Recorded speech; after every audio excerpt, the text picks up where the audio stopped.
Chronicles of the War of Souls Book Series. Book 1 Valeria, The Beginning of the End. Chapter 27. The Breath of Darkness. The tunnel, which had seemed to stretch into infinity, suddenly, without transition, yawned before them like the maw of a stone giant that had swallowed light and sound. They emerged into a hall. But this was no mere hall, this was an entire subterranean throne room, hewn not for men or elves, it seemed, but for the mountains themselves, for their secret, deliberate, eternal thoughts. The air here ceased to be merely cold and damp, it became thick, saturated, almost syrupy. Within it, dozens of scents melted, mingled, and warred with one another. The acrid, clinging smoke of forged coal, the Swedish, metallic tang of red-hot iron and steel, the pungent aroma of meat roasting over a fire, the scent of armor grease, sweat, tan leather, damp wool, and something else spicy, bitter, and heady, like medicinal herbs or stout, resinous dwarf ale.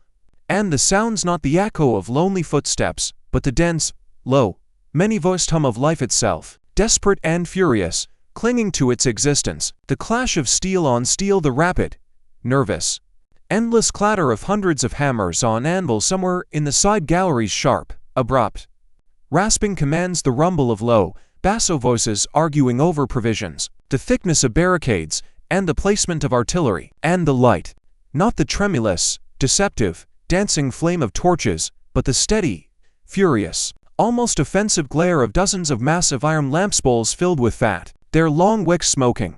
They flooded the entire colossal space with a harsh, yellow, stark light devoid of halftones, in which every scar on the polished granite floor, every ancient crack in the titanic, soaring columns, every knot in the oak beams of the temporary barricade stood out with ruthless, cruel clarity. This was light not for comfort or reverence, but for heavy, grim labor, for preparation for war, light that left no room for secrecy, shelter, or sweet doubt. They were not noticed immediately. In this bowling, thundering stone anthill, feverishly preparing for a final, decisive battle, everyone had their own task. Stocky, squat figures in thick leather aprons, spattered with soot and oil, rolled heavy barrels of water along special stone gutters. Others, clad in lawn hauberks, stepped heavily, daring bundles of long spears and tight quivers of crossbow bolts on their shoulders. Against the far wall, where the stone had been purposely blackened with soot for chalk markings, a whole line of bearded, stalwart warriors in plate cuirasses which gleamed with the dull, matte sheen of old, trusted iron practiced reforming from column to square. Their commander, whose voice resembled the distant, muffled rumble of an incipient rock slide, stood on a low stone outcrop fused with the floor. He was like a part of the mountain itself, which by some whim of nature had taken on the shape of a dwarf, monolithic, immovable, the living center of gravity for all this bustling, roaring world. This was Dumran Ironhand. He did not turn immediately, not because he heard an unfamiliar, quiet step. Individual steps were lost in the general deafening roar. He felt it, with the almost animal instinct of an old, gray warrior sensing a strange, piercing gaze upon his back.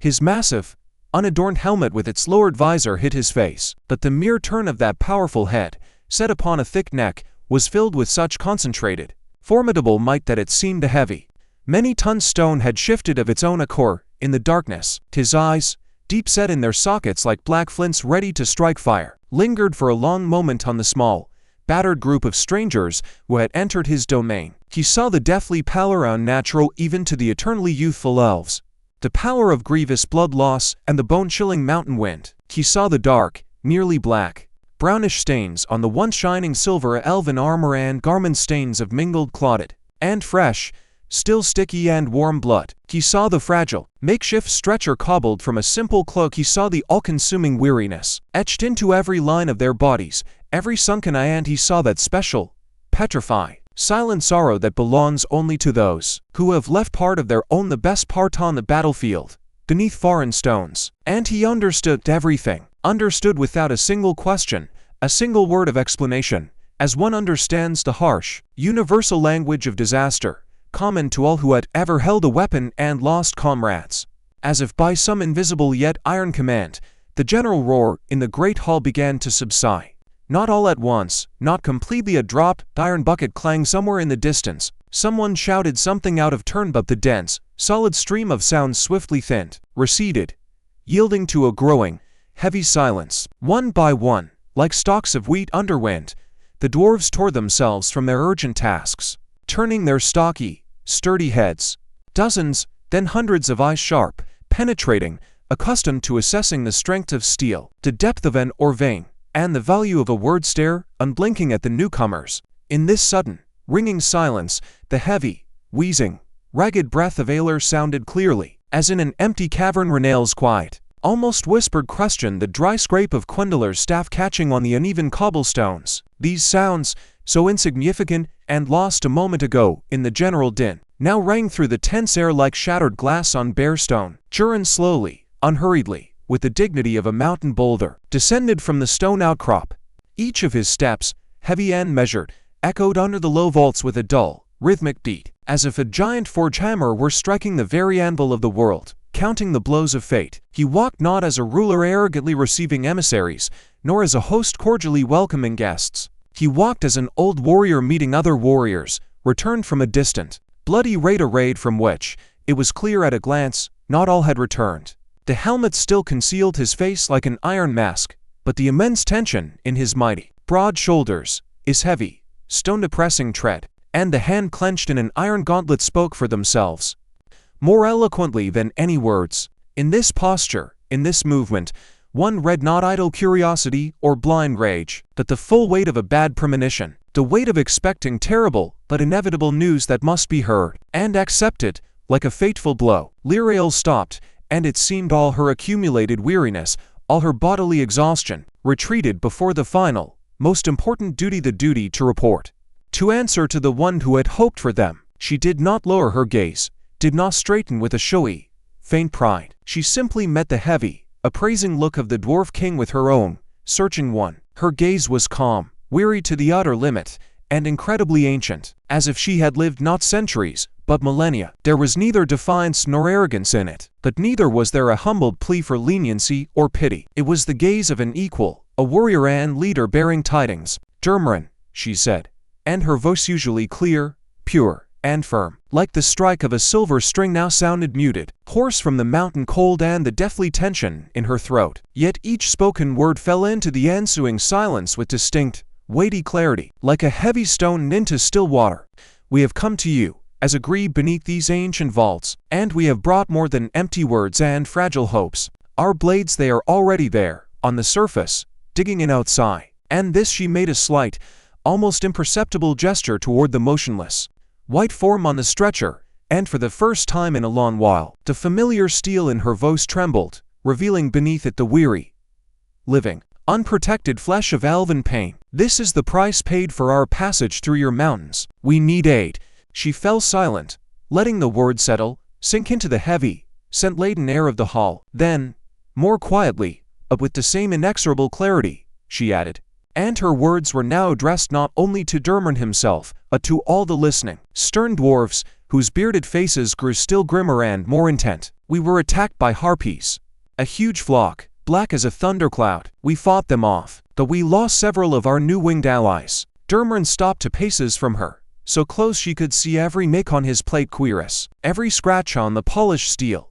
His eyes, black as a starless night in the deepest depths underground, slid over Quendelar's ancient, wise, sorrowful face, respectfully lingering on it for an instant as on an acknowledged elder, then lowered to Iviel's pale, lifeless features. In those deep eyes, there was no sentimental pity, no idle curiosity. There was only a grim, joyless acknowledgement, an acknowledgement of the inexorable fact of war, of inevitable losses, of a shared, now common fate. He nodded, briefly, sharply, a single motion of his powerful neck, as if driving the final nail into a coffin lid. I see, he rumbled.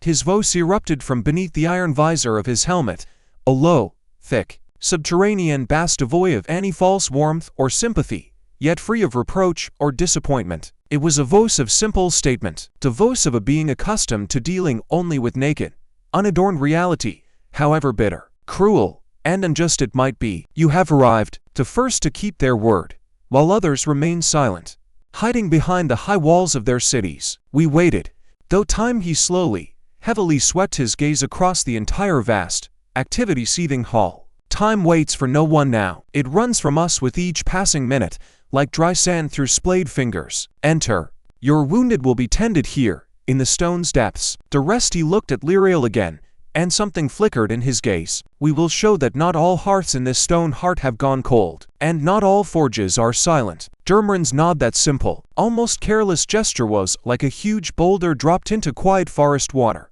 Clear, well-practiced ripples of action instantly spread throughout the hall. There was no fuss, no unnecessary shouts or scurrying, only an immediate, precise reaction from an organism forged in the crucible of recent terrible defeat and impending total siege. To dwarves in sturdy, smoke and sweat-permeated leather aprons, their hands calloused and perpetually grimy with coal and earth, approached the stretcher without a word. Their movements were not rough, yet not gentle either, incredibly confident, precise, like those of men who know the exact weight of stone, of red-hot iron, and the silent, crushing weight of living grief. Without a single question, they smoothly took the stretcher from the weakened, trembling hands of Aelor and Orlin, accepting the full burden. The glance they exchanged with the elves, brief as it was more eloquent than any verbal assurance.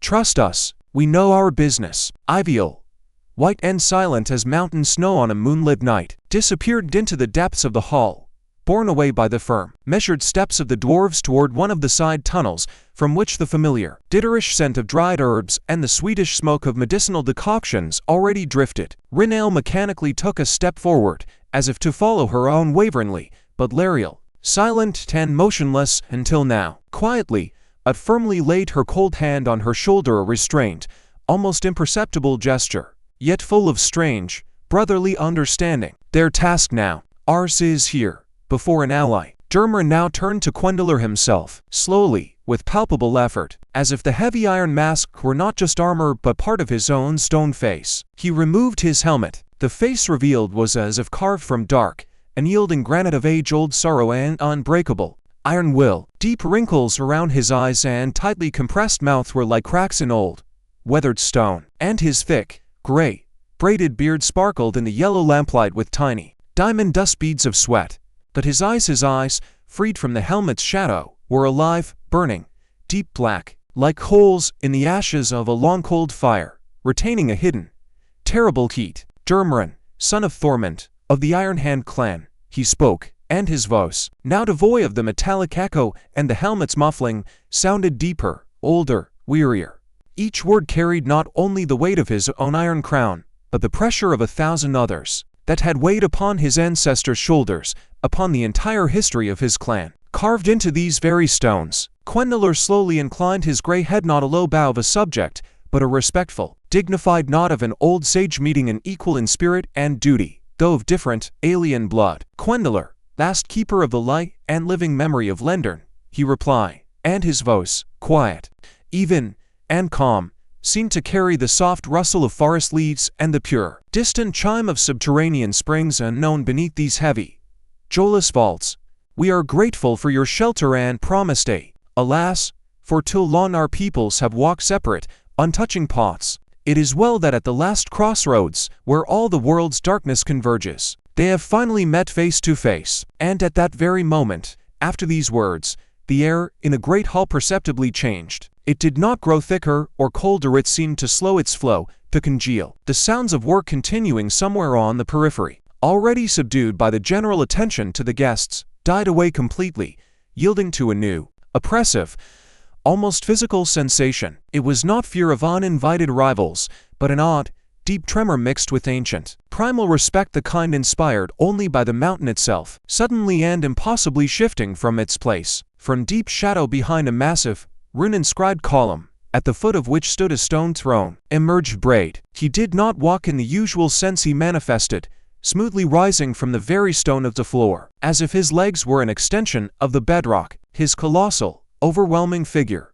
resembling a living mountain peak, did not merely fill the space around it redefined it, making everything else seem toll-like and fragile. His stone flesh, fully restored after the battle at Khazib-Gatol, was smooth, whole, without a single crack or battle wound, reflecting a dull, deep, pebble-like sheen, as if polished by centuries of underground river currents. His movements were slow, majestic, tectonic, devoid of any dwarven bustle. It seemed not he who walked toward them, but the world itself shifting softly, inexorably beneath him. In his bottomless eyes, there was neither joy nor sorrow, only an immeasurable, cosmic seriousness and a knowledge heavy as lead and older than these mountains. "I am glad of your arrival, children of forest and light," his voice sounded. It was surprisingly quiet, yet each syllable possessed its own weight and density, as if carved from the surrounding silence by the finest of chisels. It did not issue from stone lips, but was born in the very air surrounding his majestic form. "Your blades and your unbroken will are welcome drops of pure water in a long-dried riverbed,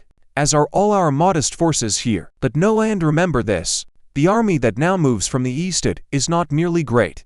It is like the sea itself, risen from the bed of an ancient ocean to wash away all shores and islands at once. It is countless." Then Lariel spoke unexpectedly. She took one sharp step forward, and her long, sharp shadow fell upon the polished stone floor between the immobile Bray and the grim Dumran. Her face, usually concealed behind an impenetrable, icy mask of utter detachment, was strangely tense, as if inner pain had breached a dam. In her eyes, like frozen shards of blue ice, a living, ghastly glimmer of a distant yet unhealed memory flared. "We have all seen that sea," she said, addressing all present, but her gaze was fixed on Quendaler, and her voice cut through the heavy air of the hall with unexpected, crystalline sharpness. "Not from the ground, where only the first, tallest waves are visible. We saw it from a height where arrows cannot reach and the smoke of campfires does not rise. From the height of a griffin, over the chasm itself, called the Iron Maw." She fell silent, letting the words hang in the ensuing absolute silence. Everyone in the vast hall froze, instinctively, skin deep, understanding that a living testimony from the very heart of the approaching horror was about to be heard, a tale from one who had seen the end of the world. "They filled the entire Black Valley," continued Lariel, her words becoming measured, cold, detached, as if she were reading dry lines from a funerary chronicle, not sharing her own visions, not as an organized host, but as a blind swarm, a locust cloud, a single, living, writhing, and hissing mass. Orcs, huge as houses, ogres, packs of wargs, hordes of goblins, their darkness. Lariel's words, cold and ruthlessly precise as honed ice needles, pierce each listener's consciousness. Each short phrase slowly, inexorably painted in the imagination a picture so monstrous that the ordinary living mind refused to contain it, seeking to reject it. Their darkness, her voice wavered for a moment, not from weakness or fear, but from the impossibility of finding words capable of conveying the true, apocalyptic scale of what she had seen. They did not merely fill all space.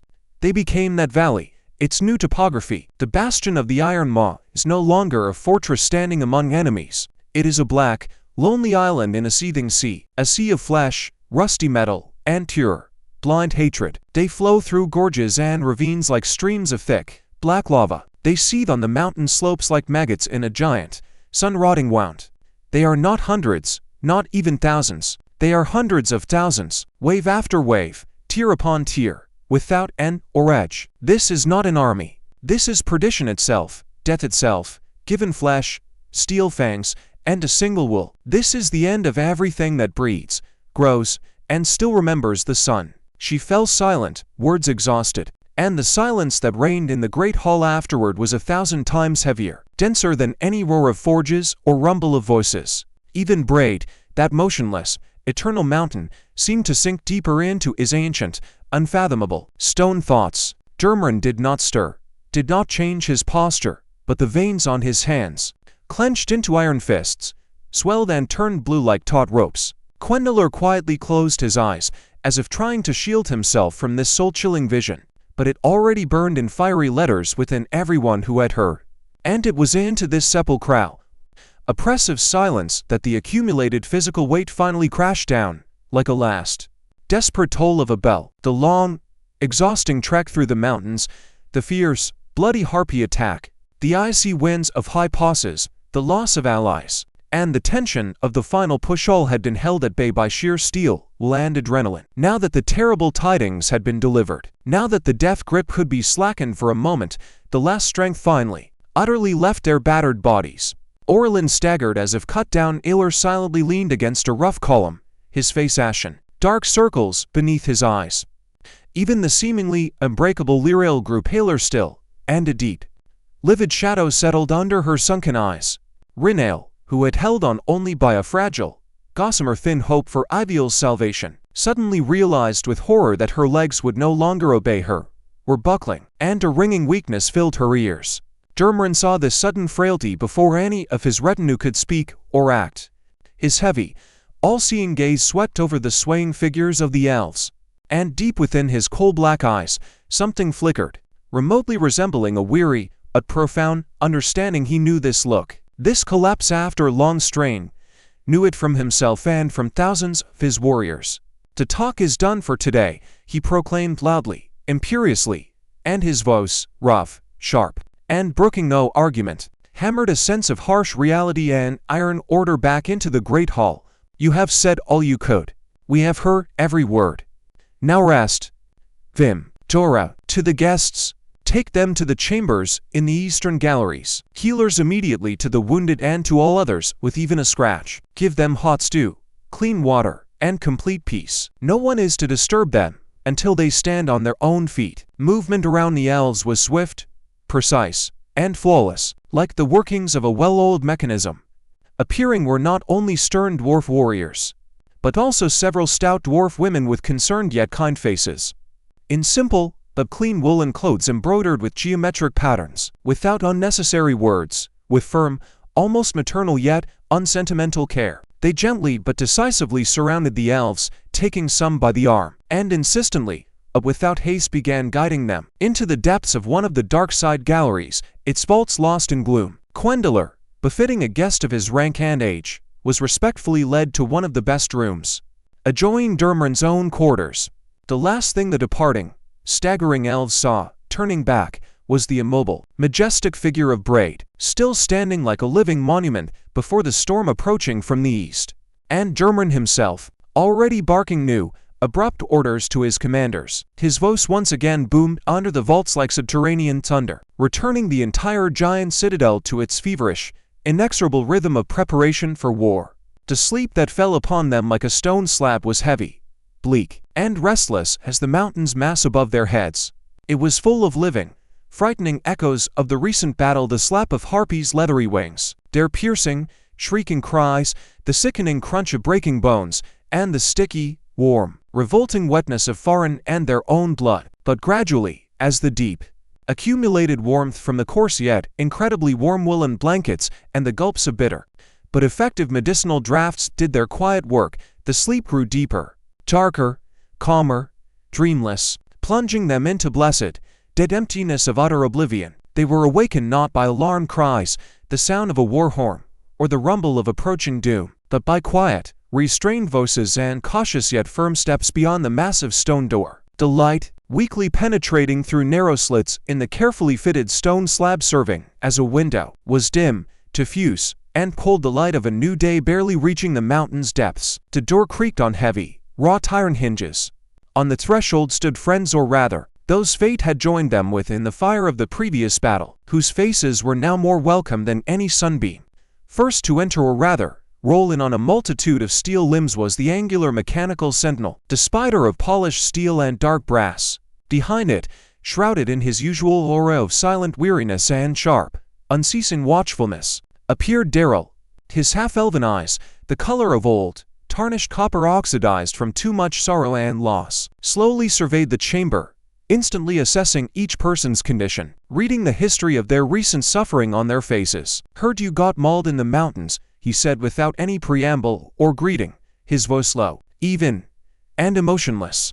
"Glad you made it alive." The Mechanicus lent their children, 2 dozen, soulless things, but reliable as bedrock and dawn no fatigue. Behind Daryl, filling the entire doorway with his colossal, mighty bulk, Vrondar entered with a dull clop of hooves on stone, and here, even the most steadfast elves could not suppress a slight, involuntary start of amazement. The Centaur chieftain, whom they remembered as grievously wounded, barely dragging his legs after the hell of Kazagatol, now stood straight, firm, and proud as a pillar. The terrible scars on his flank and mighty thigh had closed over with pinkish, new, still tender skin, and his regal bearing once again held the unshakable, natural confidence of a cliff that has weathered a storm. Not a trace of his former limp remained, only deep, hard-won and regained power in every muscle. The step heels wound slowly but surely, he uttered, and in his faded eyes, like grass bleached by the sun, something akin to grim yet sincere satisfaction glimmered for a moment. And the stone repose of Nar-Uzdum-Arak has helped too. A pity that repose is but a brief respite before a new, greater storm. After him, timidly, almost stealthily, came the others. Elric, whose face still bore the imprint of mute, deep grief for his fallen uncle, yet in whose eyes, upon closer look, one could notice a cautious, fragile, first ice-thin hope. Behind him Mercil, silent as always, Cogit moved with his inherent predatory, feline grace, but the elves, sharp-eyed by nature, immediately noticed a slight, barely perceptible stiffness in his usually fluid movements, a quiet echo of a recent heavy wound. Not yet fully healed, he nodded silently but expressively, his golden, vertical pupils sliding attentively, searchingly over their faces as if seeking an answer to an unspoken, but important question. And then, last, entered Finn. The youth stepped over the threshold, and his appearance caused the most visible, almost shocked commotion among them all. His right arm, it was simply gone. From the elbow down, in the dim chamber light, shone coldly, gleaming with polished steel and dark brass, an intricate mechanical prosthesis. The finest gears and transfer mechanisms were visible through the lace-like, ribbed frame. Brass plates, overlapping like serpent scales, flowed smoothly into one another. The arm moved fluidly, almost naturally, accompanied by a quiet, rustling hum and dry, distinct clicks as it changed position. To Mechanicus, Finn explained shortly, without emotion, noticing their intense, stunned gazes. His voice was quieter, deeper than before, but held a new, pain-forged firmness. This is their gift. Or perhaps their curse. Haven't decided yet, but it holds a sword, and holds it tight. Lyrael, already sitting on the edge of the stone bed strewn with furs, slowly, with effort, rose. Her weariness, deep and all-pervading, had not left, but left curiosity and silent joy at this unexpected meeting with those with whom they had shed blood. Shoulder to shoulder lent her body new, weak yet palpable strength. A grim, Chiron, your other trackers? She asked, looking from Daryl to Vrondar in turn, and genuine, anxious concern sounded in her voice. The answer to her question was a heavy, thick silence that hung in the air like mist after rain. Daryl turned away to one of his angular mechanical sentinels, as if checking the state of its joints and gears. Vrondar lowered his mighty, gray-maned gaze, staring at the stone floor slabs as if hoping to find an answer in their cracks. No word from them.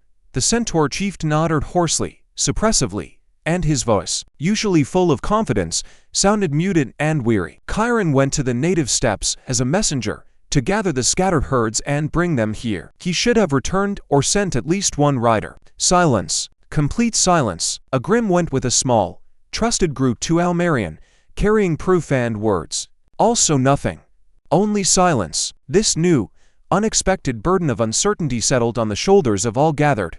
Cold, heavy, and undeniable as a lead slab. The fleeting joy of the meeting dimmed, guttered like a candle in a draught, before the face of this new, tormenting and terrible unknown. Somewhere out there, beyond these stone walls, in the endless steppes or a foreign city, their comrades, their brothers in arms, could be in trouble, in captivity, or, worse still, might already have felt the approaching storm. The heavy, oppressive silence hanging after Vrondar's word seemed to absorb the last remnants of warmth from the recent, fragile joy of reunion. It was thick, tangible as ash after a great fire, filling every corner of the stone chambers. Even the proud, shimmering fire in young Finn's eyes, who had just been demonstrating his new steel hand, didn't, yielding to the same bleak anxiety. Lyrael, still holding onto the cold back of the stone bed so her legs wouldn't tremble or buckle, merely nodded silently, briefly. Words were superfluous here. They had all, each of them, already learned the true, bitter price of silence on these cursed, blood-soaked stones. Silence could be a sign of caution, secrecy, but lately, in the pre-storm hush of the approaching war, it had almost always become bad news. Afraid to speak its name aloud lest it jinx the last hope, Daryl, breaking the long, awkward pause with his usual, emotionless voice, said, looking somewhere past them, what you need now is not talk, but rest. Not for one day. Dumran gave a clear order not to disturb you. Healers will visit, eat, drink everything they give. Do not refuse. Your strength, your skills will be needed very soon. When all this begins. He did not add the ominous if it begins. Everyone understood perfectly well it would begin. And soon, the gathered friends, exchanging final, sparing but understanding nods, left the chambers one by one. The mechanical spider backed out the door with a quiet, dry hiss of gears and compressed air. The heavy stone door closed with a dull thud, leaving the elves alone with bare stone walls, meager torchlight, and the oppressive, all-pervading silence broken only by the distant, eternal heartbeat of the mountain hum of the citadel preparing for battle. The remainder of that day, and the following night, they spent in a strange, half-asleep, painful languor of convalescence. The dwarf women, silent, dignified, and incredibly efficient, appeared from time to time, bringing simple but hearty food, thick, rich stew with roots and smoked meat, dark, dense, ditterish bread from coarse flour, and clay jugs of purest, ice-cold water from mountain underground springs. The gray-haired healer also came, his hands covered with the finest silver scars from countless cuts and burns. Moving confidently and tenderly, without unnecessary words, he examined each wound, washed them with burning, sharply scented tinctures of wormwood and pine resin, and bandaged them with fresh, rough-looking but surprisingly soft and absorbent bandages of ivial. When Lyriel quietly inquired, he replied with restraint but without a trace of hopelessness, holding on, strong in spirit.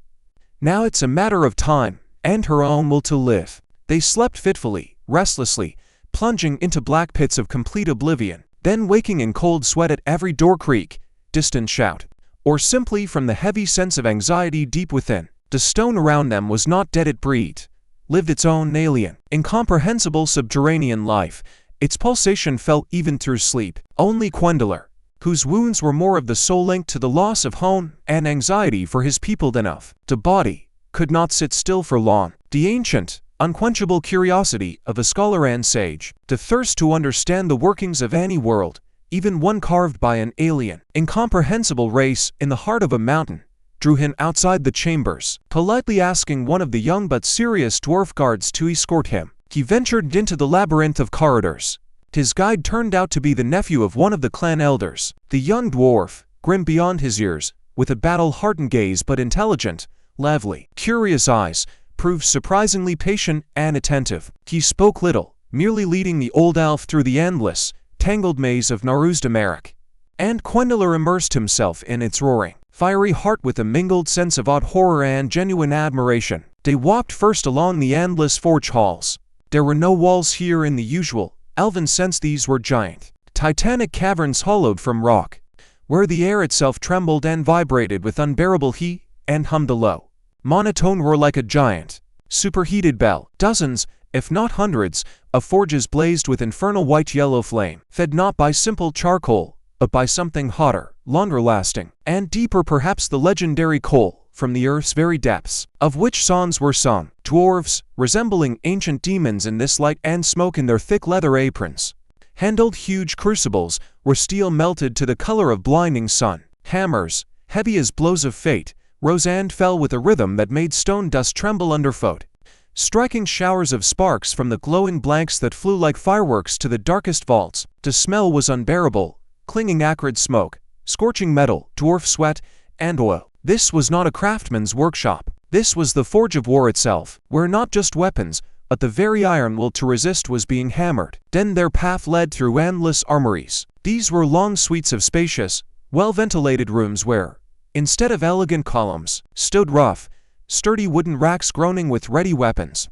Strict, almost military, businesslike order reigned here. Some dwarves, agile and quick as forest squirrels, assembled and tensioned complex crossbows, testing each mechanism by sound, by ring and click. Others, with hardened hands, sharpened the blades of long halberds and heavy axes on giant rotating grindstones, and the screech of steel on wet stone cut through hearing like a knife. Still others, methodical and unhurried, packed tens of thousands of crossbow bolts into oak chests, their soft, dry, ominous clinking resembling the rustle of steel, lethal locusts. The barracks struck Quendeler with their ascetic, severe, yet somehow cozy order. Long, low halls with rows of stone bunks covered with warm sheepskins.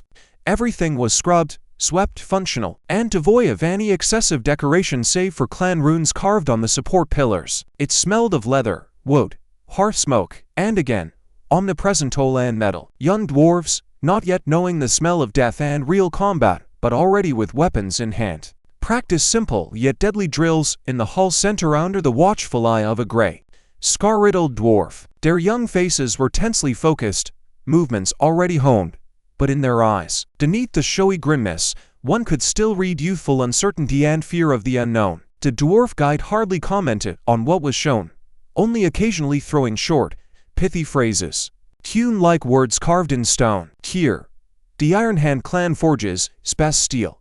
The Copperbeard's crossbowmen prepare for siege. The young of the Thunderhammers learn to hold formation.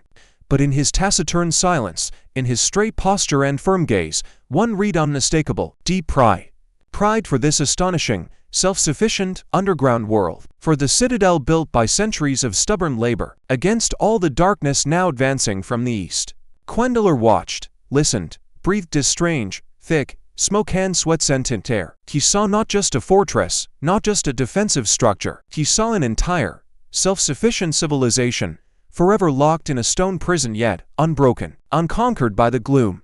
Stubborn, rough, devoid of the grace and airiness of his native forests, yet desperate, furious, clinging to every crumb of life, every spark in the forge. And in this blind, stubborn drive to survive, in this fiery, metallic, unceasing heartbeat of the mountain, he finally saw not mere temporary allies, necessity, but a people truly worthy of respect, even admiration. A people who, perhaps, in their unshakable obstinacy, might indeed become the stone shield against which the wave of all-consuming darkness, threatening all living things, would break. When they, weary from impressions, returned to their chambers, the sun on the surface must have long been setting, bathing the dragon's ridge spires in crimson light. But here, in the eternal, artificial half-light of the citadel, time flowed by other, hidden laws. The day in the Stone Kingdom was ending. It had brought initial healing to weary bodies, a strange, unfamiliar calm to troubled spirits, and a new, deep, worldview overturning understanding to inquiring minds. And while the other elves slept a heavy, restorative sleep, and Quendeler himself sat silently pondering what he had seen, Nar-Uzdum-Arak did not sleep. It knew no sleep. It prepared. Its forges hummed like giant wasps, its armors rang with steel. Its sentries stood their unblinking watch in utter silence in the dark corridors. The entire mountain, from its deepest mines to its highest watchtowers, was gathering its age-old stone will into an iron fist, ready to deliver the last, decisive battle. Time flowed differently in the underground kingdom of Nar-Uzdum-Arak than under open sky and sun. It was measured not by sunrise and sunset, not by the movement of shadows on grass, but by strict shifts at blazing forges, the measured cycles of forge bellows, and the unceasing, rhythmic hum of thousands of labors in endless halls and galleries. For the elves, accustomed to the natural cycles of the forest, these days became a strange, almost painful mix of physical recovery, agonizing, oppressive waiting, and a death, continuously growing, avalanche approaching anxiety. Their wounds, meticulously treated with the biting, burning yet incredibly effective dwarf saws and potions, healed with that almost unnatural, magical swiftness of which only ancient elven bodies were capable. Remembering beneath the layers of pain and fatigue their innate will to live, the deathly pallor gradually yielded to the usual, healthy, faint blush, and in their extinguished eyes, aside from the deep, soul-seated weariness, the familiar sharp, analytical attentiveness to all surroundings rekindled. Physical strength returned slowly but surely, nourished by hearty food and rest, though with it returned the full, joyless measure of understanding their true situation. They were but a handful of strangers, lost in the stone belly of an alien mountain, around whose outer walls an iron ring of absolute, inhuman darkness tightened ever more densely and inexorably with each passing hour. Most of their time, free from meals and short sleep, they now spent at Iviel's modest bedside. She had been placed in small but dry, warm, and well-ventilated chambers not far from the main dwarf infirmary. She regained consciousness only on the second day of their stay in the citadel quietly, without moans or cries, merely slowly opening her eyes and staring blankly for a long time at the low, rough stone ceiling, as if struggling to remember where she was and what had happened to her. Pain became her constant, relentless companion, sharp, gnawing, and deep, emanating from the side of broken ribs and a spine injured in the fall. The dwarf healers, their hands calloused and more accustomed to hammers and chisels, and surgical needles, moved around her with concentrated, frowning yet not hopeless faces. They applied rigid, pine-resin and copper-scented splints, prepared thick, bitter decoctions to dull the sharpest pain, and spoke little, but each of their abrupt, simple words was weighty as a verdict. No movement, no sharp motions. Time and rest are now the best healers. Rinel scarcely left the elven woman's side. She sat on a low, uncomfortable stone stool, holding Iviel's cold, tail hand when she briefly regained consciousness, or simply watched silently her drawn but still beautiful face. She sank back into heavy, trauma-laden sleep, lulled by strong herbs. In her eyes, besides boundless anxiety, there now read a firm, steel resolve. I can help, not with your art, but with my own. The magic of light and life. This Iviel herself taught me once, Rinel said quietly, but very clearly, and the healer, a grim old dwarf with a grey beard plaited in 2 tight braids, silently changed the bandages soaked with ichor. The dwarf halted sharply, his quick, keen, all-seeing eyes studying the frail, exhausted elf woman appraisingly, distrustfully. He knew nothing of their subtle, natural magic beyond vague rumors and ancient, often unflattering legends passed down generations, but he saw genuine resolve in her gaze and understood the hopelessness of his patient's situation, whose body might not endure long immobility. Do no harm, he grunted finally, bending again to the bandage. Our business is bones and flesh. If yours is the spirit and the force of life itself, do what you think necessary. But if she worsens, stop immediately. Since then, several times a day, when no one else was in the chambers, Rinel would close her eyes, place her thin, still trembling hands on the worst fracture sites beneath the bandages, and begin to sing softly, almost soundlessly. It was not a song in the usual sense, but rather a light, barely perceptible vibration, a thin, healing stream of sound in which one could hear, if one wished, the rustle of forest leaves, the babble of a clear stream, and the distant, cold chime of stars in the airless heights. Under her warm fingers, Iviel's skin seemed to glow faintly from within with a soft, mother-of-pearl light, and the grimace of pain on her pale face gradually, barely noticeably, smoothed, yielding to an expression of peace. It was slow, painstaking, exhausting work, draining Rinel's last reserves of her own, still unrecovered strength, but she never complained nor stopped. It was the only thing she could do now for the one so dear to her. Lyriel, Ailer, Orlin, and Lariel, as they recovered from wounds and weariness, began cautiously acquainting themselves with the seething, severe life of the Citadel. They watched the grueling training of young dwarves on spacious yards, sometimes quietly so as not to offend, offering advice from their centuries-old tactics and weapon mastery, which at first caused genuine bewilderment, then lively, keen professional interest among the dwarf commanders. They studied the giant fortifications, cunning, murderous traps, and internal defense systems, mentally noting both weak and strong points of this stone giant, and involuntarily exchange anxious, understanding glances. Even this seemingly impregnable stone bastion might ultimately not withstand the monstrous, countless onslaught Lariel had so coldly and precisely described. Quendeler, meanwhile, almost vanished, dissolving into the depths of Nar-Uzdum-Arak like a stream into an underground cavern.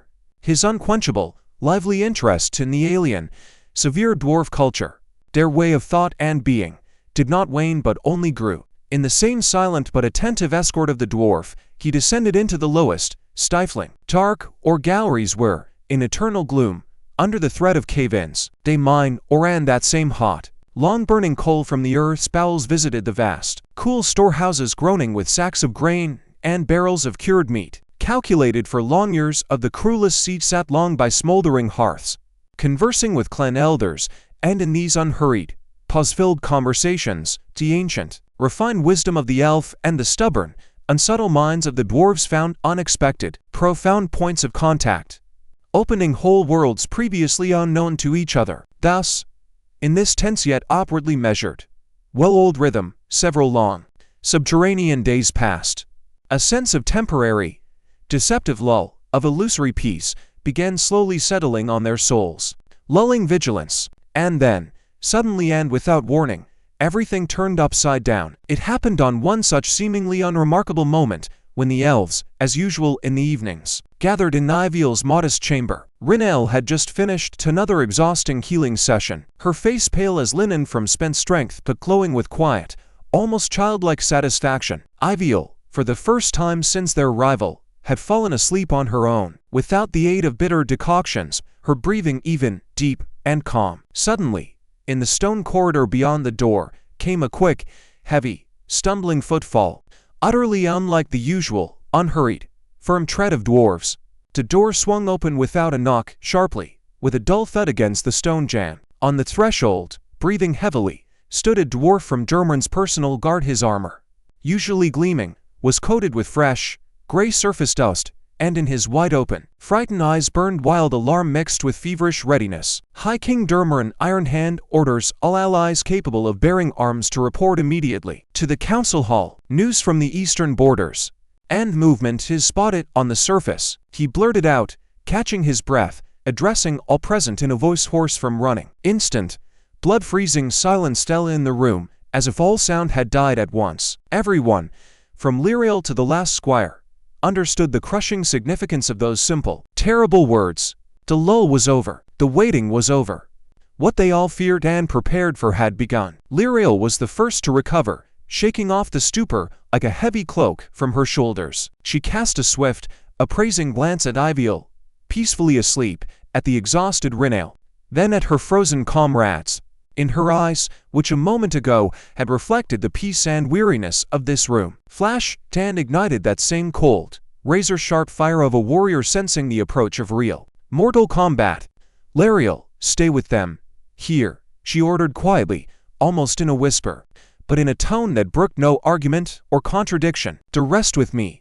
Now, without looking back, without another word, she strode sharply into the half-dark corridor, and immediately after her, without a second's delay, Ilar and Orlin followed like shadows, their long, sharp silhouettes ready for action, thrown by the flickering torchlight onto the rough wall, flashed and vanished after her. The council hall awaited. The superficial, fragile peace lying over Nar-Uzdum-Arak like a thin, crystalline film of morning frost was cracked and shattered by that alarm, ringing, fragile, and piercing as broken glass. The messenger's footfall echoed not only in the stone, damp galleries, but in the very chests of those who heard it, making hearts beat faster and deeper. Lyriel strode ahead down the wide, dimly lit corridor leading to the very heart of the Citadel, each of her steps measured, firm, and merciless to her own, not yet fully healed weariness. Ilar and Orlin, like shadows, followed, their shoulders thrown back, straightened. Their hands rested on sword hilts, not ready to draw them now, but already remembering their precise weight, balance, and grip. The light from flaming torches and black iron sconces danced on their pale, collected, stony faces, plucking from the dense shadows now sharp cheekbone line, now sudden gleam, in an eye instantly stripped of all traces of recent rest and relaxation. The doors to the hall massive,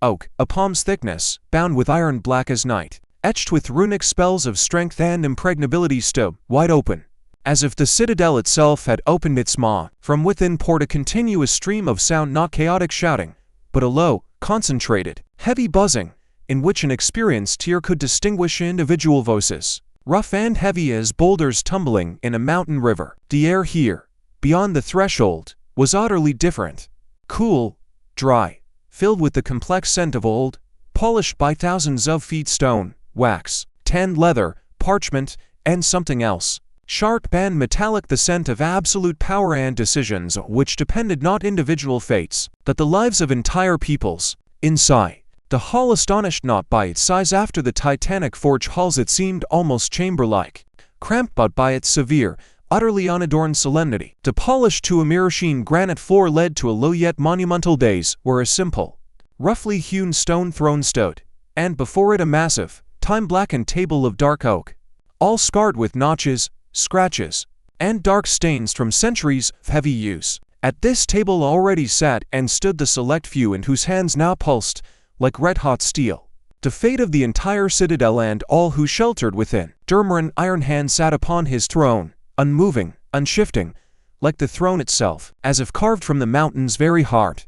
His war helm lay on his knees, and his exposed face, accustomed to the light, was like an immobile mask of the hardest granite. Tall wrinkles, old scars seemed deeper, sharper, more terrible in this stark light. Beside him, in his eternal, ponderous, awe-inspiring silence, loomed braid, seeming to touch the low vault with his head. The stone colossus turned his immobile face to the entering, and his dark, bottomless, pupil-less eyes seemed to see not them, not their figures, but through them, through the thickness of stone, to the distant, darkness-infected horizons where the final, all-crushing storm was already gathering. At the massive table, near Dumran, sat Gwendolyn in the light of heavy torches and iron lamps, which cast sharp, deep shadows on his face, emphasizing the ancient weariness and concentrated wisdom. His gray hair, gathered in a simple yet impeccable knot, seemed a silver nimbus in the gloom, and his light, clear eyes, the color of winter sky, were fixed on the arrivals, as if trying to read in their bearing not only weariness and wounds,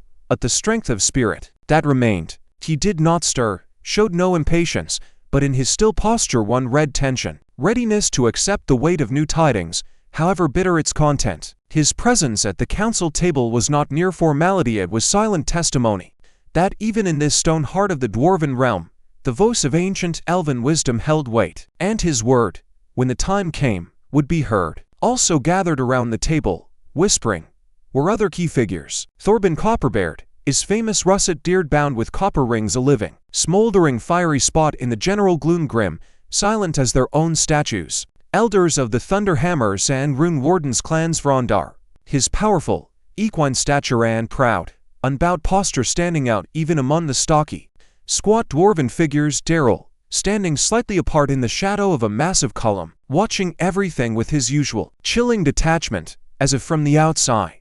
And there was one more, whose unexpected presence here, in this sanctuary of power, made Lyriel's heart clench with sudden, sharp, and reckless hope. At the opposite end of the table, heavily leaning on his simple wooden staff, stood Thalos. The silence that fell in the hall with their appearance was thick, heavy, and cloying as unrefined mountain honey. Only the torches crackled and hissed in iron hoods, casting onto the walls covered with runic bas-reliefs depicting dwarven ancestors' giant, frenziedly dancing shadows. Dumran's gaze, heavy, piercing, as if cast from the same cold metal as his armor, slowly, unhurriedly shifted from the entering Lyriel to the motionless, tail figure of the druid at the table. Thalos did not wait for a formal question or permission. He took one firm but uncertain step forward, and the light from his staff, which he held vertically before him, suddenly flickered, staining the air with an alarming, deep, venomous crimson, like sunset over a burning, flame-engulfed ancient forest. On the surface, I spoke with the wind that now carries not seeds,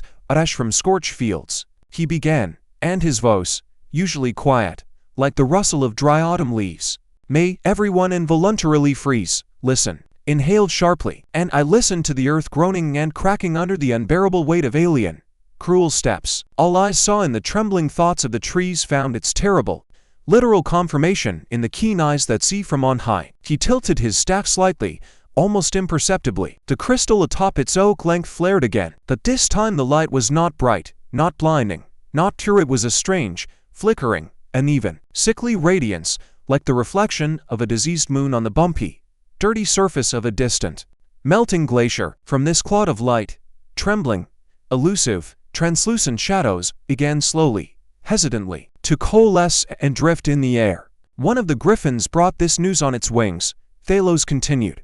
His words fell into the utter silence distinctly, separately, incredibly heavily, like cobblestones dropped into a deep well. From the far south, from hither to unknown reaches, to great forces now move, not mere hordes to huge, organized armies, to black rivers flowing along different yet parallel courses, but clearly to the same final sea. One already closer, a couple days' easy march from our foothills, the other slightly farther. Their numbers a griffin's eyes do not count as we do, by heads. It sees the forest, not individual trees, but that forest is dark, dense, boundless, and, it seems, without end or limit. The shadows in the murky crystal light swayed more strongly, merging into a single, boundless, undulating mass that slowly, inexorably, with geological inevitability, crept across an invisible, yet clearly sensed map, etched into the very air of the hall. The villages to the southeast, Thalos' voice grew even quieter, a barely audible whisper, yet each uttered word gained soul-chilling weight and clarity. Those that but recently stood, hearth-smoking, in the imperial steppes, they have ceased to scream. Now they only burn, one after another. At first they were distant, barely noticeable sparks on the very edge of the night horizon. then closer, brighter, much brighter. In the flickering, unstable haze, one after another, as if on command, scarlet, bloody points flared and faded, like fresh drops of blood fallen on an ancient, yellowed parchment map.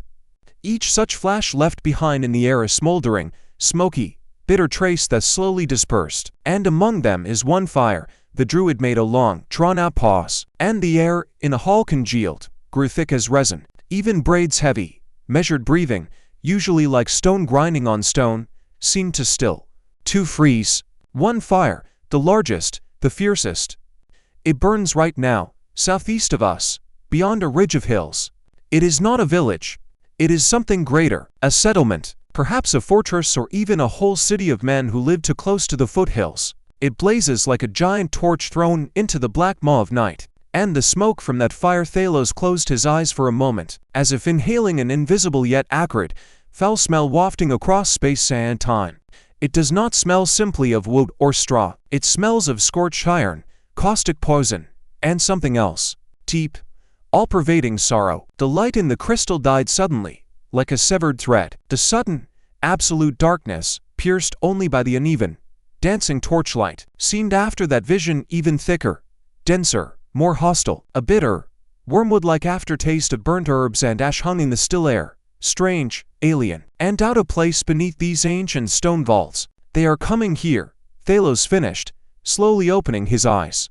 In their depths, like a reflection of that distant yet already tangible fire, glimmered a mute, ancient, animal terror familiar to all living things, to armies, to blades of the same knife. And they are being led here, straight to the Dragon's Ridge, to us. To this stone they wish to shatter to splinters, and to the very heart beating in its depths, which they thirst to extinguish forever. The silence that hung after his last words was not mere absence of sound. It was a living, tangible, heavy substance in which each person present remained alone with the just unleashed, inescapable future. The bitter, phantom smell of ash still hung in nostrils, mingling with the hall's familiar scents, burning lamp oil, old polished stone, and age-old dust accumulated in deep granite cracks. Lyriel distinctly heard her own heartbeat, a booming, abrupt, rapid thud seeming to resonate in the very bone frame of her skull. She saw how all faces froze, petrified. On the usually pragmatic Thorben Copperbaird's face flashed a swift, shadow-like grimace, as if he were already mentally calculating not stores for long defense, that the approximate number of coffins and shrouds. Vrondar stood immobile as a statue, but his thick mane on his mighty neck rose and fell in time with his heavy, forged bellows-like breathing. Even Daryl, the eternal, unreadable sphinx, seemed to change expression slightly. The thin, usually tightly compressed corner of his mouth twitched almost imperceptibly, as if he had tasted on his tongue that very sorrow of which the druid had just spoken. Dumran Ironhand did not stir, did not twitch a muscle. He sat, absorbing all the hull's silence, absorbing this collective fear and this heavy, leaden news. And slowly, with a quiet, grinding sound, as if a many-ton stone slab were shifting with immense effort, turned his mighty, thick-necked head. His gaze, lacking the usual fierce, instantaneous flash of anger, was cold, hard, and sharp as a battle-axe blade in pre-dawn gray light. He looked not at Thalos, nor at the surrounding elders, but somewhere within himself, where in his mind tactical maps were already being built with lightning speed, and imaginary figures of his warriors fell soundlessly. Each scar on his granite, impenetrable face seemed, in this flickering light, deeper, darker, each wrinkle a channel for silent, turbulent rivers of strategic thought. Time for stories and warnings is over, he uttered at last, and his voice, low, thick, subterranean, broke the viscous silence like a battering ram smashing oak fortress gates. Now comes the time of iron, and the time of blood. He rose slowly, with dignity, from his throne. Short by elven standards, he now seemed a true giant, a living, breathing part of the mountain itself, its wrathful, animate, unbending will. The helmet lying on his knees he took in his huge, scarred hand, but did not don. He merely gripped it tightly, and the cold, polished metal dully reflected the leaping tons of torch flame. Thorben, he barked abruptly, and the others straightened as if on a spring, to his full, unimpressive height, as if receiving a battle command. Drums of alarm, all, from graybeards to beardless youths who can hold an axe or crossbow, prepare for the defense of Nar-Uzdum-Arak.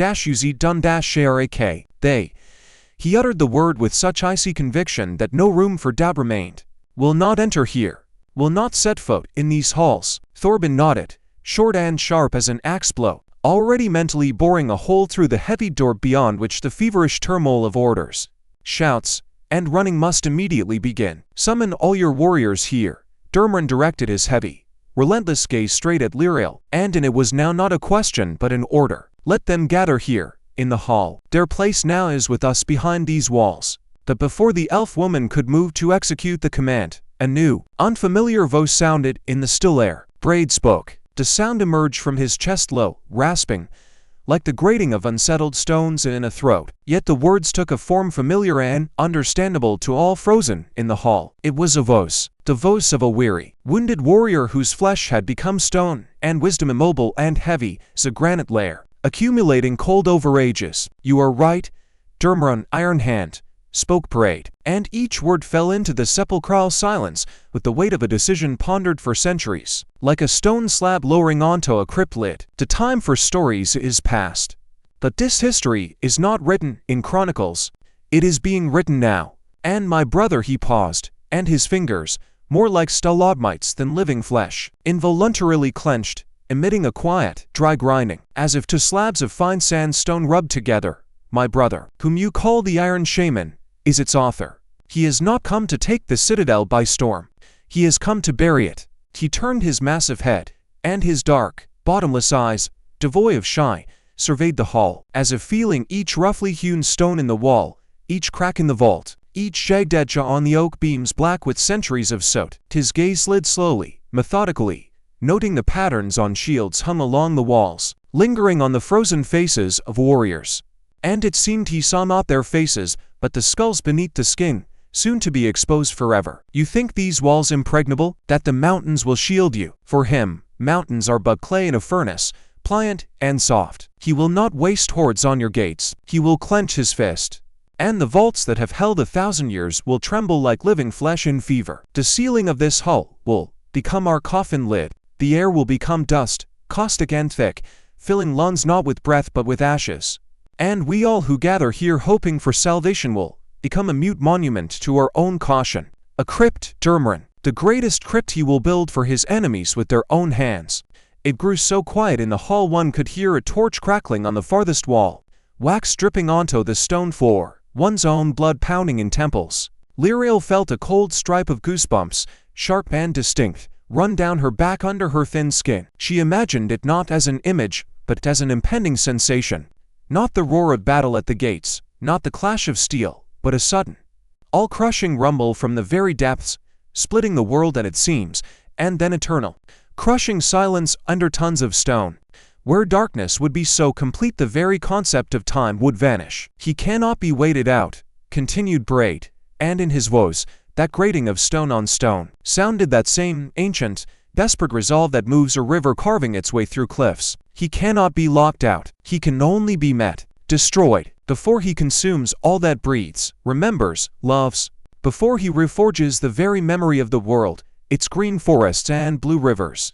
Into his own black, soulless ire, he straightened to his full colossal height, and his shadow covered half the tableland those seated at it, like suddenly fallen night, a mountain cliff blocking the sun. Firelight played on the unevenness of his skin, emphasizing old scars and hollows. And that battle it cannot be given here, in these tunnels, where three warriors shoulder to shoulder are already cramped, where elbows press down, walls and helmets scrape the vault, where an elven bow, requiring sweep and sense of wind, is useless beyond spear length, where a centaur cannot maneuver, whose mighty body is made for the charge, to gather force for a crushing blow. His gaze, heavy and relentless, fell on Lyrael, and in it was no reproach, only a statement of harsh truth, bitter as wormwood. Your strength, children of the forest, lies in freedom, in open space, in the flight of an arrow under open sky, when air whistles in the fletching and the target is still a dot on the horizon. Here, underground, you will become targets in a shooting gallery,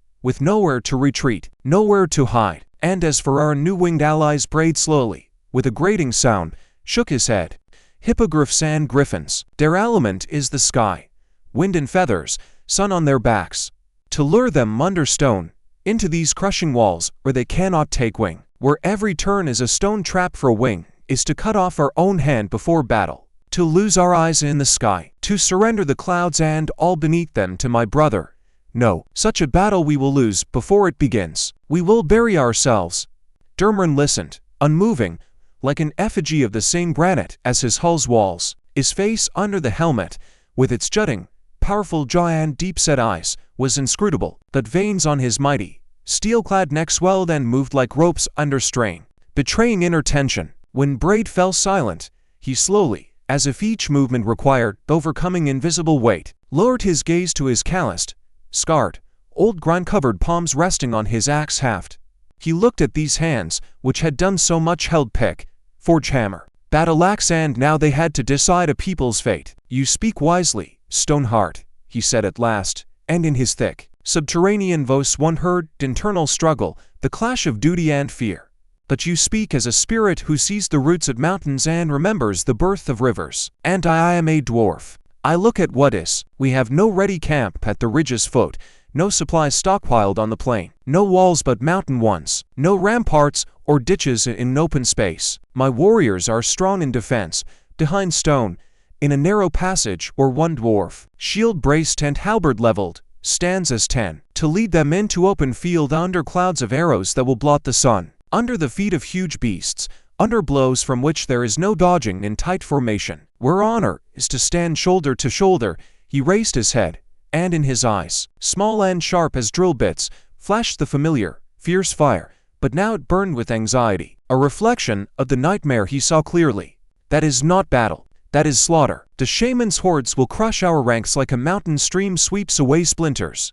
We might give them battle on the surface and lose within an hour, and then not only Nar-Uzdum-Arak will fall, all we know will fall. Your plan, Braid, maybe a noose around the neck of the last hope, beautiful but fatal." A new pause ensued, even more tense and thick. In the smoky air smelling of stone, sweat, and old leather, to truths collided, the ruthless, all-encompassing strategy of a spirit who saw the entire board, and the harsh, grounded reality of a warrior responsible for the life of every kinsman, whose names and faces he knew. Thorben gloomily stared at the table, at the dark knots in the woe, as if his calloused, weight-accustomed hands already weighed invisible scales.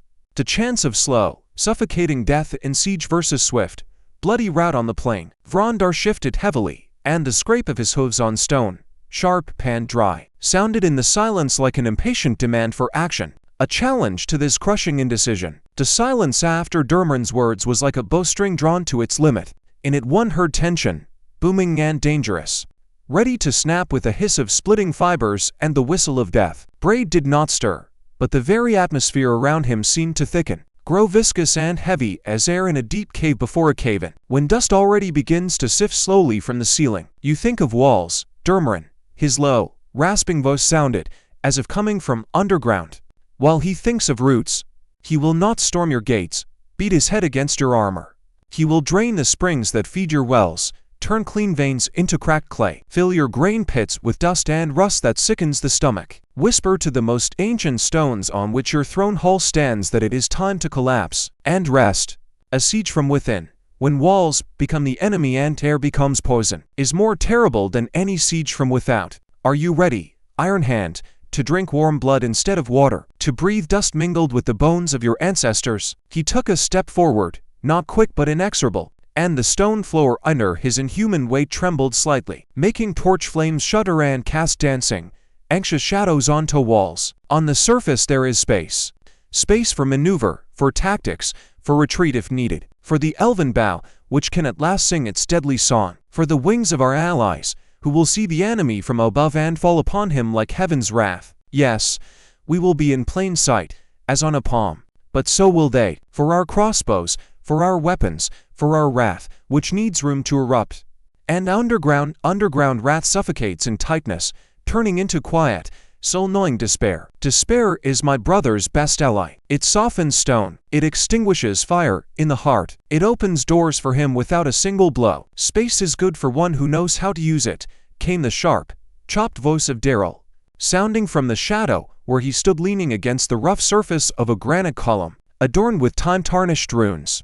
He stepped into the light, and torch flames pulled from the gloom his high cheekbone face, skin weathered by steppe winds and forest storms, eyes the color of old, tarnished copper, coldly and appraisingly sliding over those present as if calculating each one's chance of survival. But dwarves are not riders.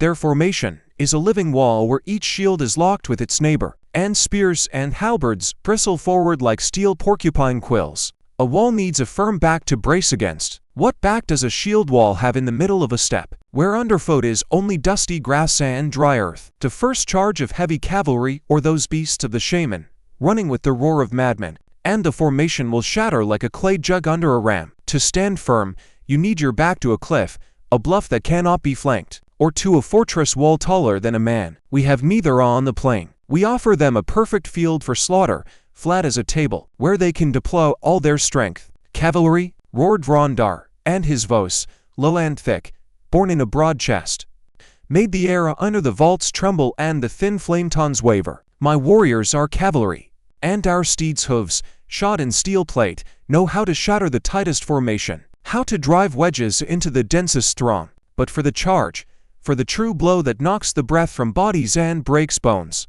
you need distance, space to gather fury and speed. In these stone corridors Braid speaks of, where the ceiling presses on your head, my warrior is as valuable as an archer without a bow, strong in muscle but helpless in his strength, bound hand and foot. But on the plain he spread his mighty arms wide, and shadows on the walls billowed like wings. On the plain we can strike, retreat, strike again, wear them down, as a wolf pack wears down an elk. Your wall, Dumran, will be the anvil, hard and unshakable, and our wedges, our flying detachments, the hammer that falls again and again. But for that, the anvil must be firm and immovable, and stand on the ground, not hang over an abyss of fear, trembling at every tremor from the depths.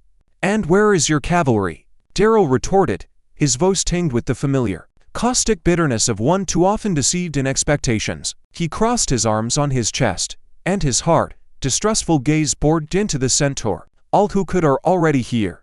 I don't believe anyone else will come to our aid. Messengers could have been intercepted or slain. To rely on phantoms, Vrondar, is to build plans on sand. They will come. I know it, I feel it, Vrondar said, less sharply now, and his mighty torso leaned forward slightly, as if he were indeed listening for a distant, as yet inaudible hoofbeat. His voice held not the confidence of a commander, but the stubborn faith of a kinsman, knowing the call of blood and duty. They will not abandon their own. They will descend like locusts, grumbled Thorben Copperbeard, nervously twisting a copper ring woven into his russet autumn copper beer. His practical mind, accustomed to the reliability of stone and the precision of mechanisms, rejected with disgust the uncertainty of an open field. We won't have time to dig ditches, drive in a palisade, and if we start digging, erecting even rudimentary fortifications, we'll be fighting from the very first minute, hungry, thirsty, and dead tired. And that will be our last battle. Underground we have stores of grain, cured meat, cheese in cool larders, water from deep wells, pure and cold, springing from the mountain's very heart, walls that already stand, needing no building. We can hold for months, years, if need be. In that time, something is bound to change. Months, suddenly, quietly, yet very clearly, as a honed blade cutting air, spoke Gwendoler. All turned to him, and even the flame seemed to lean in his direction. The elven high priest, who until now had observed in silence like an ancient tree on the forest edge absorbing the nose of a storm yet unshaken by its gusts, raised his head. His face, marked by the noble sorrow of his people, was calm and beautiful as a statue's. The teeth in his light, winter sky-colored eyes burned a cold, analytical fire, devoid of any mercy for delusions. You will hold for months, Master Thorben, Gwendoler repeated, and each word sounded clear and distinct, like drops of ice water falling into silence. His voice was melodious, polished by centuries, yet now devoid of any warmth, like the ringing of an ice bell on a windless frosty day. Locked in, deaf, blind, and what, while you hold, hearing only the echo of your own steps in tunnels, will happen in the world under sun and moon, which you will not see? He paused, letting the question hang in the heavy, smoky air, allowing each to imagine that mute, barren defense. Allies, he continued, and his slender fingers stirred slightly, as if plucking invisible threads of fate, those to whom messengers have already been sent. Centaurs from distant steppes, riding hard, sparing not their hooves. Men from border fortresses, if sanity finally prevails over their petty squabbles. Even, perhaps, those we do not think of, touched by common calamity. They will approach, singly, in detachments, not knowing, not realizing that you have locked yourselves here, in a stone sack, cut off from the world. And that what awaits them is not the friendly armies reared to retreat into, but the back of a huge, deployed horde that will press you against the mountains and already awaits them. They will be broken piecemeal, ground like grain between millstones, one after another, and each defeat, each new, easy victory for the shaman will give his warriors strength and confidence, and it will sever the last threads of hope, one by one, until only the noose of despair remains. Gwendolyn raised a hand, with an elegant, fluid gesture tracing an invisible map in the air, and all involuntarily followed the movement, seeing with the mind's eye the endless expanses. "Now imagine otherwise," he said, and in his voice was a note not of exhortation but of ruthless strategy. "We are on the surface. We are the bait. A large, strong, fierce bait. We take the blow upon ourselves, all its savage onslaught. We hold, not for months, for days, hours if need be, minute by minute, paying for every inch of ground with blood, but we hold in sight of the whole world, under open sky, so that all who can see will see. And when those scattered allied detachments begin to approach, emerging onto the plain's edge, they will see not a locked, silent fortress. They will see a battlefield swirling with dust and smoke. They will see banners, hear war cries, understand where to strike, not at an impregnable wall where they will meet the horde's prepositioned screens, but at the flanks, at the rear, at the enemy's stretched lines, facing us. Then we cannot merely hold. We can pinch the enemy in a vice, close the ring. We will be the hammer on one side, hard and inexorable, and the newly arrived allies the second hammer on the other." In tunnels, he inclined his head slightly, and in the movement was the sorrow of a people who knew too well the price of isolation. "We cannot help them. We cannot even shout words of encouragement. They will perish at our locked, mute gates, and we will only hear, through the stone's thickness, their death cries, powerless to change anything. We will save the walls, but doom all who could have saved us, and in the end doom ourselves. For loneliness in war is the surest death not only of the body but of the spirit." His words hung in the hall, clear, irrefutable, and terrible in their flawless simplicity. Like a knife's edge, Thorben stopped twisting the ring, his broad palm falling helplessly onto the table. His pragmatic, tenacious mind was forced to acknowledge the new, horrifying calculus where reliance on wall strength turned into a death trap for friends. Vrondar gave a short, approving snort, nostrils flaring, seeing in the elf's words an echo of his own step tactics of run and strike, where seeing the field and coming to the rescue in time is crucial. Even Daryl seemed to ponder, his cynical, accustomed mass twitching for a moment, revealing one who had too often seen isolated, cut-off groups perish in obscurity, unaided. Dumran sat immobile, staring into emptiness before him, at the mirror-dark surface of the polished table, but now his gaze held no inner struggle. There was heavy, agonizing, mountain climb understanding, the understanding that all paths before him led to hell, but one went through the last. Fragile hope, however desperate, however dearly bought. He now saw not only a battlefield strewn with bodies, he saw allies perishing under his citadel's walls, into which they were not admitted. He saw the faces of his bearded warriors, his people, doomed to slow extinction in a stone dungeon where the last sound would be dripping water. And he saw what Gwendolyn spoke of the closing pincers, not enemy now, but their own, salvific, and for that they had to go into the light, offer their chests, become the heart of that cruel hope. Slowly, with a dull creak of armor, he raised his head, his gaze, weary and wise, met Braid's, standing motionless opposite. In the dark, bottomless, cave-like eyes of the stone heart, he read not merely silent agreement but an ancient, all-seeing sorrow for the inevitable and terrible price to be paid for a chance, for rivers of blood to be spilled on the plain, and for the silence that might reign after if they won. "So be it," Dumran spoke, and in his voice, always thick as subterranean echo, now remained not a trace of doubt or inner struggle, only cold, tempered steel of command brooking no argument. He did not raise his tone, but each word sounded with the weight and finality of a lowering portcullis. "We prepare to go out, to the surface. We will fight there, where we have a chance not merely to die honorably in the dark, but to win under the sun and see sunset after battle." The hall's silence, heavy and smoke-laden from many councils, was broken not by a sudden sound but by action itself, swift and irreversible. The silence that had lasted an eternity turned into movement, desperate and purposeful, as an underground river breaking a new path. Dumran's order, like a precise axe blow to a blade, severed the last bonds of indecision. And the decision, born in agony, became flesh and will. And Nar-Uzdum-Arak, the ancient sleeping giant hewn in the mountain, groaned, awoke, and came to life, filling with the roar of thousands of footsteps. First to break the deep hall silence were the drums.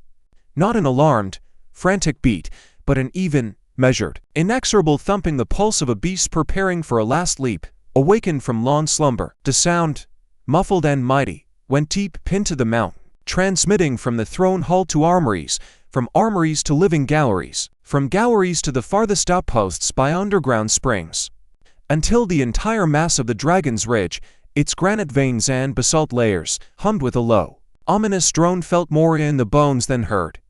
This was not a call to assemble, this was awakening itself, the end of one era and the beginning of the last. The black, wine-polished granite maw of the south gates of Nar-Uzdum-Arak slowly, with the grinding of ancient mechanisms, yawned open, spewing forth not streams of sunlight and fresh air, but a slow, inexorable, thick flow of steel, leather, and mute fury. The dwarves emerged onto the surface not as fugitives abandoning a refuge, but as molten lava oozing from the depths of an awakened volcano to burn all in its path. They walked unhurriedly, with heavy, measured tread marked by hundreds of steel-shod boots, but in their movement was no trace of fuss or fear, only concentrated, stone-like resolve forged by generations of life under mountain pressure.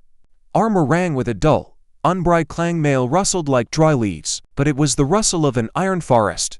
They carried their broad-bladed axes, short-hafted warhammers, round shields with embossed clan signs, not merely as weapons, but as an integral extension of themselves, part of an ancient, severe ritual begun by their distant, bearded ancestors at the foot of these same unassailable mountains. Faces, hidden behind lowered visors or thick, braided beards, were inscrutable and grim, but in narrow islets and under overhanging brows, eyes burned with that same familiar, unquenchable fire, a mix of rage, stubbornness, and humble acceptance of duty. They marched to their deaths, knowing it, but they marched to sell that death dearly, so that each fallen would drag a dozen enemies into the grave. They did not rush forward headlong. They took positions with methodical, almost indifferent precision, as if the mountain itself, down whose steep, scree-strewn slope they descended, dictated to them a leisurely, centuries-practiced dance of formation. Detachments of the Ironhand clan, with their heavy, steel-rimmed shields that could cover a warrior head to toe and long battle axes,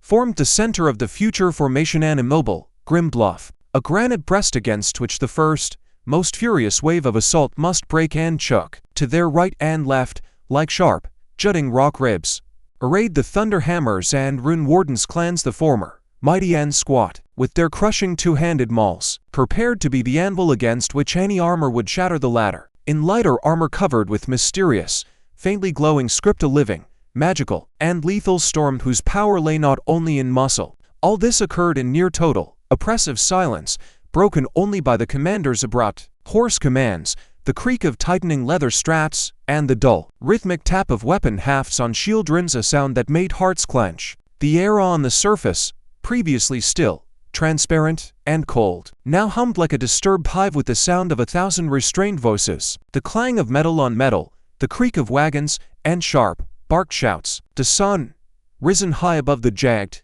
torn crest of the Dragon's Ridge, beat into eyes, blinded, reflecting off polished helmets, and heated the armor steel until a light, shimmering heat haze already hung over the slowly forming host, distorting the warriors' outlines and making them resemble ghosts risen from mountain sleep. The dwarves who emerged first from the gates wasted not a moment, and their work was the tuned mechanics of a craft honed by countless generations of sieges and defenses, while the main forces arrayed into grim, deep phalanxes on a more or less level stony patch at the very foot of the cliffs. Detachments from the Copperbeard clan, under the subdued, businesslike curses of their overseers, already hauled from the Citadel's moat the little that could be used for field fortifications. These were not high, impregnable walls, there was no time for that. These were low but incredibly heavy stone blocks, roughly hewn and fitted with iron-carrying brackets. They were rolled forward on wooden rollers, with grunts and straining sinews, forming a discontinuous, jagged line before the very formation not to stop an avalanche, but to break its cohesion, to make it stumble, slow, lose its unified momentum. Others, bent double, gathered large stones and boulders, building makeshift low mounds for the few dwarf crossbowmen. All was done in silence, without wasted effort or talk, with the grim, almost ritual precision of dwarves who knew that each laid stone, each dug trench, meant another minute of life for the formation. They prepared not for a long siege, but for one monstrously powerful and furious clash, after which either the sun of a new day would rise, or eternal night would fall. The elves of Lendern did not stand clustered like dwarves, who preferred shoulder to shoulder. They spread out along the uneven slopes in a wide, smooth arc, like silver morning dew fallen on stony, dry so soundlessly, naturally, everywhere. Their actions were the complete, striking opposite of the dwarves' noseless, graceful, and for that lethally effective. No fuss was seen, no loud, commanding orders heard. A look, a gesture, a quiet word sufficed.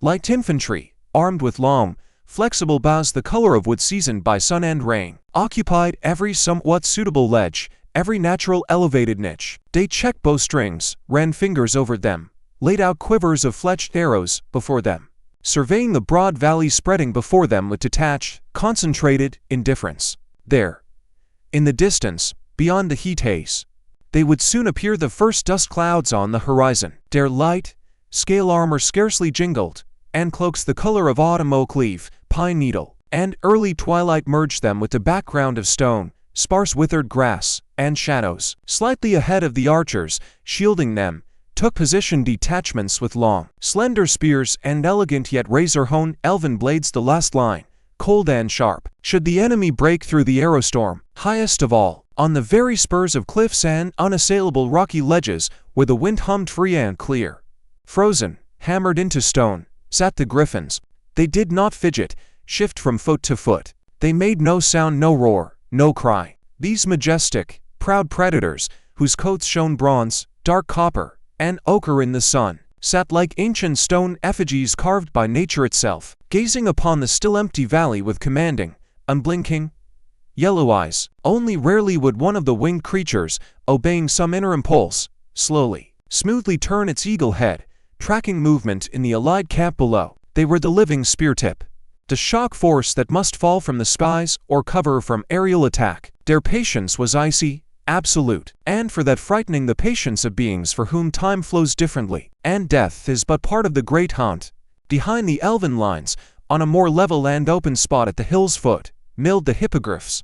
Shifting from foot to foot, they were fewer than the griffins, and their aspect was less fearsome and majestic, more alarmed and deeply intent, like noble birds scenting a forest fire in the air, led by their chieftain, a mighty, gray-white feathered figure on whose side a still and healed ragged wound and fresh, ichor-stained bandage or visible. They stamped in place, nervously beating wide wings, raising clouds of acrid dust, and uttering quiet, guttural, uneasy crooning, like a trilling moan. They were not made for frontal, crushing blows like their more massive griffin kin. Their task, honed by centuries of hunting in hilly plains, was different: swift, furious raids at utmost speed, sudden flank strikes on stretched lines, pursuit of retreating, demoralized foes. But they too, feeling in their very being the closeness of the alien, iron storm, prepared their sharp, dagger-like talons and powerful, spine-snapping beaks for cruel and unfamiliar battle in formation.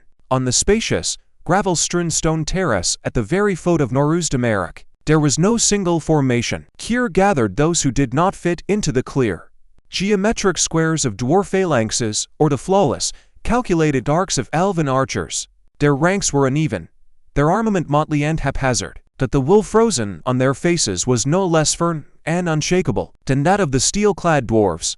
Finn stood slightly apart from the main forces, trying to stand straight and still so as not to betray the strange, unfamiliar lightness of his right arm, that gift and curse alike, to mechanical fingers, shiny and cold, clenched and unclenched at his will, emitting a quiet, rustling, alien to living flesh hum of the finest gears and springs.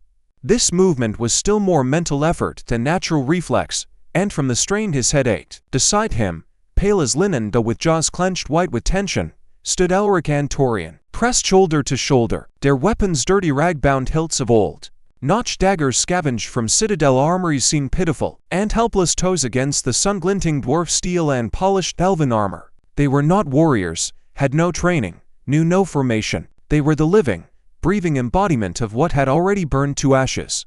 Of that ash and terror for which others here, on this plane, were about to fight. And in their young but aged and one-night eyes burned not childish, reckless courage but cold, hard-won, hunger-like resolve to survive at all costs and take revenge if the slightest chance presented itself. A little aside, in the deep, cool shadow of a rock slab sheared long ago from the main mass, Daryl, crouching, traced final signs and arrows on the dusty, gray earth for Rion, like a weary yet pedantic teacher explaining the basics of military tactics and disposition one last time to a difficult pupil. His voice, quiet and abrupt, was full of the ruthless, cynical clarity of a scout who had seen too many battles. Beside them, standing guard, were their mechanical protectors, 24 angular, giant insect-like beings of polished steel and dull brass. Their multiple optical sensors, like faceted eyes, glimmered with dull red light, tirelessly and emotionlessly scanning the heated, shimmering air and the distant, silent cliffs. Their alien,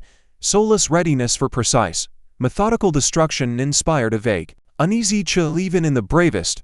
But now, in the hour of need, their mechanical precision, endurance, and absolute obedience were an invaluable gift. Vrondar towered above them all, mighty and immobile, beside Alina and Lorien. His powerful frame, clad in worn leather and battle scars, was still as a cliff, but deep in his weary, far horizon accustomed eyes surge and rage and invisible to all storm of torments and doubts. His people had to come. He knew it with all his heart, believed it as one believes in sunrise, and it was this thought that now lay on his own heart like a heavy, cold stone. He knew they must hold out at any cost, at least until their arrival, until the moment familiar silhouettes appeared on the horizon and native war cries sounded. And then, when shadows began to lengthen, staining with sunset's crimson hues, happened what all whose hearts beat on this stony plateau had been waiting for, yet from which those same hearts clenched in each living being into an icy, mortal lump, at the highest point of the rocky spur, where, like an ancient stone idol forgotten by time, sat the Lord of the Crags. Something stirred in the still air. The colossal, bronze-brown furred figure raised its eagle, proud head, and in the slanting rays of the setting, blood-red sun, its eyes flashed yellow as molten, venomous gold, deep and utterly devoid of any human warmth or fear. It did not take flight immediately, only slowly, with a heavy, rustling sound like a falling rock slide, did it spread its mighty, webbed wings, momentarily casting onto the ground below a giant, moving shadow that covered an entire dwarf detachment, making them instinctively duck. And it uttered a sound. It was not a cry of rage, not a victorious battle cry. It was a signal, ancient, primeval, as the mountains from which it seemed born, and monstrously simple in its inevitability. A low, drawn-out, bone-marrow-chilling, soul-paralyzing drone, hollow and deeply vibrating, like the sound of a giant titan string plucked one somewhere in the world's bowels, so that it trembled and transmitted that tremor to all standing on earth. The sound did not deafen, did not blast ears. It passed through them, through flesh, through the very bones, into the very framework of consciousness, into that part of it that remembers the cave beast's fear of earthquake. It was an alarm signal for all living things that breathe and fear, and simultaneously a signal of beginning and of end of agonized waiting, end of the past night, end of all that was before, all familiar and comprehensible. The sound, like a heavy roller, passed over all the defenders' ranks and thousands of heads, as if by an invisible, terrible hand's command, shuddered and turned south, whence it came. Hearts, frozen in pre-dawn apathy, suddenly began to beat with new, feverish, sick force, pounding in temples like an alarm. Hands, cold and stiff from long inactivity, of their own accord, beyond will, tightened on axe hafts, long spear shafts, flexible bowstaves, and that tightening was not preparation for battle, but a convulsive attempt to grasp something real in a world about to be overturned. The griffin, that same crazed messenger whose flight was a cry for help, did not make a graceful landing. It crashed, spent of its last strength, behind the stone rampart, right into the Elves' position, raising a cloud of dust and dry grass. It lay, convulsing, its mighty wings broken, its throat emitting only a hoarse, gurgling rattle. The message had been delivered. There was no more need for words, reports, or accounts. All it had seen was written on its broken body and, in the mad gleam of its fading eyes, the waiting began, but now not quiet, drawn out, but incredibly tense, ringing like a bowstring drawn to that very limit beyond which lies either the shot, or painful rupture, hours, or perhaps minutes time lost, all meaning dragged agonizingly, unbearably slowly, each second echoing in ears with the dull, heavy beat of one's own blood. The wind rising from the south changed its cold step, sent for a new, unfamiliar, and revolting one, heavy, stifling, sweetish, putrid, like the smell of old, clotted blood, upturned grave earth, and rusty, unwanted iron. Clouds, already low, thickened further, staining dirty lead, livid purple hues, as if the sky itself were bruising from the impending slaughter. And then, after several of these eternally stretched moments, the horizon simply went out like a candle under a snuffer. It was not merely darkening from onrushing clouds. It was something else, unnatural, as if a giant, absolutely black cloud had not just rushed from the south, but spilled over the very edge of the world, flooding it without remainder, as thick ink floods a clean parchment sheet. This darkness was alive. It undulated, seethed, pulsed with its own vile, unearthly life. It was a sea, black, boundless, bottomless, without a single chink of light. But not of water. Water is pure and gives life. It was a sea of flesh, of dull metal, of mute, blind hatred. It had no clear boundaries, no individual silhouettes. It simply was, filling the entire south from edge to edge, from one distant blue mountain range in the east to another in the west, washing away the horizon line. And in this sea, there were no separate waves, no crests. There was one continuous, seething, unstoppable, viscous movement forward, the movement of a landslide that knows no obstacles. At first, to stunned eyes, it seemed immobile, merely a gloomy, static pall hanging on the world's edge. But then eyes, strained to the point of pain, began with difficulty to distinguish details in that black mass, the glimmer of dull, non-shining metal, like the scales of a huge fish, the measured, rolling, ever-growing movement, not the tread of individual feet, but a deep, continuous, low-frequency hum, like the rumble of an approaching landslide or distant yet inexorable earthquake. And this hum could already be felt not only by ears, it could be felt with the whole skin, through boot soles and hooves, as a light yet inexorable vibration of the very earth, transmitting upward through legs, into the belly, into the clenched heart. And this sea did not stand still. It flowed, swiftly, irresistibly, like an avalanche of thick, black, sticky tar, spreading over all terrain folds, filling ravines and gullies, rising over gentle hills, smoothing all in its path. It flowed straight at them, at their low stone rampart, at their raid, now so tiny, ranks, at their last, pitiful line. The distance that just minutes ago had seemed huge, safe, melted before their eyes at frightening speed. Already one could, squinting, distinguish in that oncoming black mass individual, countless spears bristling like boar bristles on a monstrous boar's back, vague, distorted outlines of some monstrous, half-living, half-mechanical creatures in the very front ranks. See the disordered, rhythmless save for one, the rhythm of blind, total destruction movement of that infernal procession. All that had been in each soul, until this moment, to heated council debates, to carefully laid plans, to fragile, first ice-thin hopes, to gnawing yet familiar fear, all vanished, evaporated, burned away without trace in a single, blood and mind-freezing realization that struck like a club to the head. It had come. Not a detachment, not even an army. An element, the apocalypse itself, taking the form of a black, soulless, iron sea. And that sea was already here, breathing its foul breath in their faces, and in a moment would engulf them completely. Thank you for your attention. Please like and subscribe so you don't miss the next part and chapter.